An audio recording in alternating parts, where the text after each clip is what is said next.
Bienvenue sur Africa 24 dans cette nouvelle édition du Non-Stop Info. Voici les titres de l'actualité. L'armée française quitte la Centrafrique après 62 ans de présence. Le dernier contingent de 130 soldats français quittera le pays d'ici fin 2022. Le transfert de compétences vers l'armée centrafricaine est annoncé. L'Égypte et la Grèce dénoncent les protocoles d'accord récemment signés par la Turquie et l'une des administrations rivales de la Libye. Les chefs de la diplomatie égyptiens et grecs jugent illégal le mémorandum de prospection d'hydrocarbures en eau libyenne. Vous les entendrez dans cette édition. Et l'Afrique dresse le bilan de sa capacité de riposte aux épidémies et à la prise en charge des maladies 2 ans après le déclenchement de la pandémie de Covid-19. Le constat est sans appel. Le continent doit s'atteler au plus vite à la fabrication de ses propres vaccins en développant l'industrie pharmaceutique locale. Mais tout d'abord, l'apaisement entre l'Algérie et la France semble acté.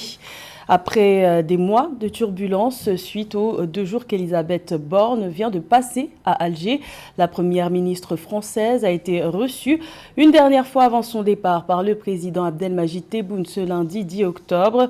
Ce voyage ministériel en compagnie de 15 membres du gouvernement français a été plus fort en symbole qu'en actes concrets. Au menu des discussions, les protocoles d'accord, les visas, l'annonce d'une coopération économique plus dense, mais aussi la question mémorielle, la mise en place d'une commission d'historiens que souhaitent instaurer les 2 pays pour aplanir les tensions mémorielles, serait en bonne voie. Également dans l'actualité, en Guinée, Moussa Dadis Camara restera en prison le temps du procès du 28 septembre 2009.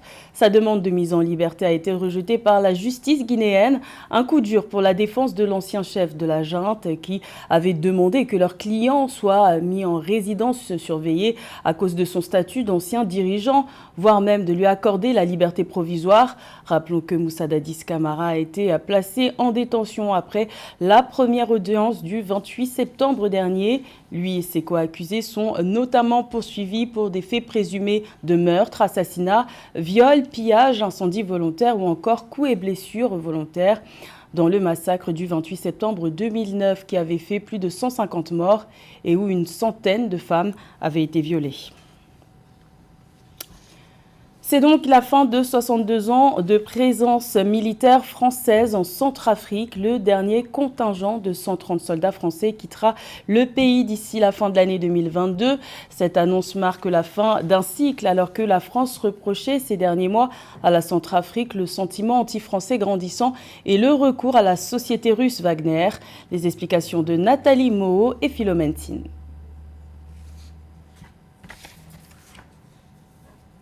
La mission de formation de l'Union européenne en République centrafricaine, suspendue, le dernier contingent de 130 soldats français va quitter le pays d'ici fin 2022. Le retrait en perspective signe la fin de 62 ans de présence militaire française en RCA. L'ambassade de France en Centrafrique a également annoncé la fermeture de la mission logistique de Bangui, Miss Logbe, qui effectuait son 4e mandat dans le pays.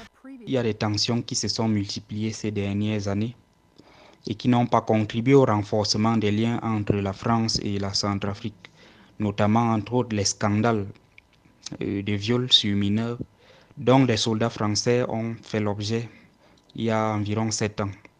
Tous ces éléments ont contribué à ternir la qualité des relations entre la France et la RCA, tout en exacerbant un sentiment anti-français qui s'est développé dans ce pays ces dernières années aussi. La Miss Logbe, déployée en RCA depuis juin 2021, a soutenu près de 30 projets dans les domaines de l'éducation, de la santé, du sport, de la culture et de l'emploi pour un coût total de 71 500 000 francs CFA selon les données officielles. Les autorités militaires françaises en RCA sont à pied d'œuvre pour le transfert de compétences vers l'armée centrafricaine selon des informations officielles. En l'état actuel, il est difficile de dire avec précision ce qu'il relève du contenu du dit transfert de compétences. On peut cependant souligner qu'il y a là en filigrane une volonté de la partie française de laisser sa trace en Centrafrique pour ne pas dire garder le contact. L'armée française est intervenue à plusieurs reprises en RCA dans les années 1979-1981 avec les opérations Cabane et Barracuda, de 1996 à 1997 avec les opérations Almadin 1, 2 et 3, en 2003 avec Boali et en 2016 avec Sangaris. En 2021, la France a suspendu sa collaboration militaire avec la RCA, accusant les autorités centrafricaines de soutenir le sentiment anti-français dans le pays. La Grèce et l'Égypte montent au créneau et refusent les protocoles d'accord signés le 3 octobre à Tripoli entre la Turquie et l'une des administrations rivales libyennes. Des accords qui prévoient l'exploration conjointe des réserves d'hydrocarbures dans les eaux libyennes, alors que les désaccords sur la délimitation de cet espace maritime ne sont toujours pas réglés. Les ministres égyptiens et grecs des Affaires étrangères jugent illégal ce mémorandum de prospection d'hydrocarbures signé par le gouvernement d'Abdelhamid Dbeiba. Ils en appellent à l'intervention de l'ONU pour assurer un retour à la stabilité en Libye, pays où deux gouvernements rivaux se disputent le pouvoir depuis mars dernier. Écoutons d'abord le chef de la diplomatie égyptienne, Sameh Choukri, puis ensuite de la Grèce, Nikos Dendias. J'insiste sur le fait que l'ONU et son secrétaire général doivent prendre des mesures claires concernant l'illégitimité du gouvernement libyen sortant.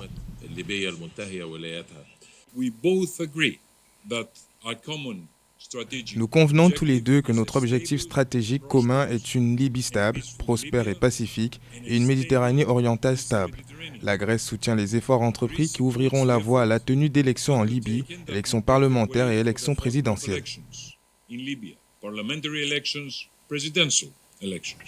2 ans après le déclenchement de la pandémie de Covid-19, le constat est clair. Il est important pour l'Afrique de s'affranchir des dépendances étrangères en développant son industrie pharmaceutique locale. 6 pays africains ont déjà été sélectionnés par l'Organisation mondiale de la santé pour héberger leur propre production de vaccins à ARN messager. Mais cette prise de conscience doit aller encore plus loin pour assurer la sécurité sanitaire des populations. Plus de détails avec Eugène Chema et Marcel Kouassi. Selon les données de l'Organisation mondiale de la santé, à la fin du premier semestre 2022, environ 21,1% de la population africaine avait reçu une dose de vaccin de Covid-19. À cette période, plus de 892 millions de vaccins avaient été livrés à l'Afrique, dont 64% à travers le mécanisme COVAX, une initiative de l'Alliance Gavi, la Coalition pour les innovations en matière de préparation aux épidémies, CEPI et l'OMS. Ces vaccins ont été essentiellement fournis par des firmes internationales, l'Afrique ne disposant pas de centres de fabrication de ce type de vaccins. Des projets d'unités de production de vaccins anti-Covid sont développés en Afrique du Sud, en Égypte, au Kenya, au Nigeria, au Sénégal et en Tunisie. Pour la Banque africaine de développement, il faut aller au-delà et produire des vaccins diversifiés. However, when we think about, implementing vaccine, lorsque nous pensons à mettre en œuvre la fabrication de vaccins en Afrique, il ne s'agit pas seulement de vaccins Covid, mais aussi de vaccins contre le paludisme et d'autres vaccins de routine. Seul 1% des vaccins que nous consommons régulièrement en Afrique est produit en Afrique. L'Afrique, continent de 1,3 milliard d'habitants, ne doit plus sous-traiter sa santé à autrui, a régulièrement martelé le président de la Banque africaine de développement, Akinwumi Adesina. L'institution financière multilatérale a approuvé le soutien à la création de la Fondation africaine pour la technologie pharmaceutique, institution qui a pour vocation de favoriser le développement de technologies qui sous-tendent la fabrication de médicaments, de vaccins et d'autres produits pharmaceutiques. Au niveau de la BAD, nous pensons à la préparation de l'Afrique à la prochaine pandémie ou épidémie de 3 manières.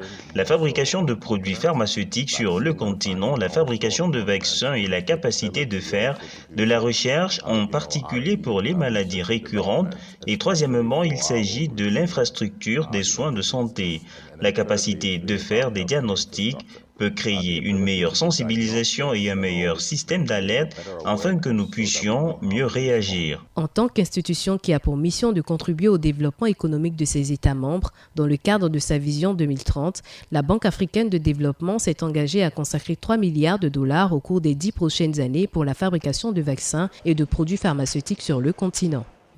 Revalorisation des salaires au Bénin. Le salaire minimum interprofessionnel garanti devrait connaître une hausse de 30% à partir de janvier 2023. Il devrait passer de 40 000 francs CFA à 52 000 francs CFA avec une assurance maladie garantie aux employés. Une mesure que le gouvernement béninois avait annoncée dès le mois d'avril dernier. Les précisions de Eugène Chema et Samantha Saberou Saboubanga. Les salariés qui percevaient 40 000 francs CFA à la fin du mois verront leur salaire revalorisé de 30% en début d'année 2023. Cette revalorisation des conditions des travailleurs, annoncée en avril par le gouvernement, fait son chemin, toutes les parties travaillant à sa mise en œuvre effective à l'échéance fixée, comme le confirme le président du Conseil national du patronat, Eustache Cotingan, à Africa 24. Nous avons discuté avec les travailleurs au travers du gouvernement et nous avons admis pour toutes les grandes entreprises, il n'y avait pas de difficulté parce que les grandes entreprises payent déjà à plus de 100 000 francs le SMIC dans certaines entreprises.